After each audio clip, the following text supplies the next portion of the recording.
Hello Aries, this is your monthly reading for the month of February. Let's check out you versus them. तो Aries की love energy सबसे पहले check करेंगे, आपकी love energy आपके partner के लिए आखिर क्या रहेगी। तो यहाँ हमारे पास आया है 3 of cups and the 10 of swords. तो मुझे ऐसा लग रहा है यहाँ पास्ट में ये अभी कोई रिसेंट की एनर्जी नहीं है, काफ़ी लंबे समय से एक सेपरेशन हुआ है आपके लव कनेक्शन में जिसने आपको बहुत ज़्यादा एक्सट्रीम लेवल ऑफ पेन दी थी। वो पेन कंटिन्यू होते होते होते हुए finally extreme level of pain का जो है अब एंडिंग आ चुकी है, उसे उभरने का समय आ चुका है। आप उभर रहे हैं इस पेन से और सेलिब्रेट कर रहे हैं, फिर से अपनी लाइफ में अपने फ्रेंड्स के साथ चिल आउट कर रहे हैं, कोई पार्टी फंक्शन अटेंड कर रहे हैं, या सिंपली आप किसी ना किसी वे में इस एनर्जी को पीछे छोड़ के आगे बढ़ते हुए नजर आ रहे हैं। चलिए एक कार्ड और लेंगे। एरिस की love energy 2 of swords. Confusion की एनर्जी बनी हुई है। कभी आप इस पेन को फील कर लेते हैं, कभी आप कहते हैं नहीं मैं इसे उभर चुका हूं।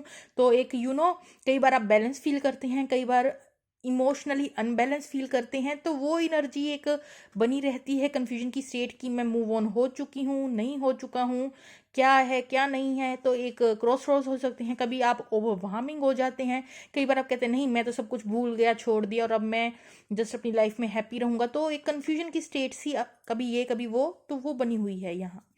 ठीक है, तो देखते हैं आपके पार्टनर की लव एनर्जी फेब्रुअरी के मंथ में क्या रहने वाली है एरीज के लिए। एरीज की लव एनर्जी, सॉरी एरीज के पार्टनर की लव एनर्जी एरीज के लिए। तो next we have the strength card, 6 of pentacles. एक और कार्ड लेंगे आपके पार्टनर की लव एनर्जी। यहाँ हमारे पास आया है devil card, emperor card, 5 of wand. Excuse me friends. Okay, तो जो यहाँ आपके पार्टनर की एनर्जी है वो थोड़ी टॉक्सिक है। यहाँ कोई कार्मिक साइकिल चल रहा है, यहाँ कुछ कन्फ्लिक्ट्स हुए हैं डेफिनेटली फॉर श्योर। ठीक है, लेकिन यहाँ आपको जस्टिस मिलने वाला है। जो भी यहाँ कन्फ्लिक्ट्स हुए हैं एरीज को उसका जस्टिस मिलने वाला है। ठीक है, अगर आपके पार्टनर ने किसी ने भी आपके साथ कुछ बुरा किया है देन जस्टिस आपकी तरफ आने वाला है। हालांकि आपके पार्टनर जो है काफ़ी स्ट्रेंथ इकट्ठी कर रहा है। ठीक है, हो सकता है अपनी लाइफ में किसी के लिए प्रोवाइडर का काम कर रहा हो, किसी के लिए हेल्प कर रहा हो, या समथिंग कुछ रिस्पॉन्सिबिलिटीज़ हैं।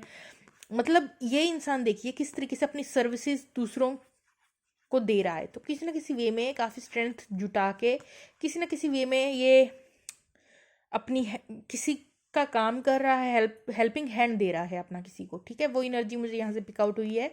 दूसरी बात, यहाँ कुछ तो हो सकता है कार्मिक सिचुएशन हो, कार्मिक बर्डन हो, बट ये स्ट्रॉन्ग मैस्कुलिन एनर्जी है। Masculine energy in the mean जो कि अपनी रिस्पॉन्सिबिलिटी से कभी नहीं भागता, अपनी रिस्पॉन्सिबिलिटीज़ को निभाता है, बट ऊपर से थोड़ा ईगो और प्राइड होती है इस इंसान में, बट काफ़ी कॉन्फिडेंस लेवल हाई होता है।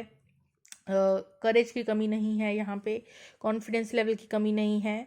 बट यहाँ कुछ कन्फ्लिक्ट्स हुए हैं जो कि टॉक्सिक हैं, लेकिन यहाँ जस्टिस होने वाला है। अगर कुछ भी अनफेयर हुआ है किसी भी वे में आपके इस लव कनेक्शन में, तो वो चीज़ें जो हैं वो टर्न अराउंड होंगी और फेयर थिंग जो है, जो भी जस्टिस है वो डिवाइन के द्वारा होगा इस कनेक्शन में।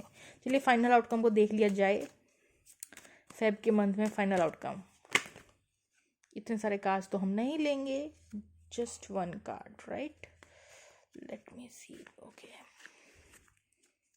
Okay, so final outcome for my beautiful Aries for the month of February. आपके इस रिलेशन की फाइनल आउटकम क्या रहेगी? वेटिंग मोड रहेगा, कोई एफर्ट पुट नहीं किए जाएंगे, जस्ट एक शांत सा चुप्पी का माहौल आप कह सकते हैं। बस दोनों इंतज़ार कर रही हैं, कुछ एफर्ट पुट नहीं हो रहे हैं। तो वो सिचुएशन यहाँ लग रही है, बस वेटिंग वेटिंग वेटिंग पीरियड।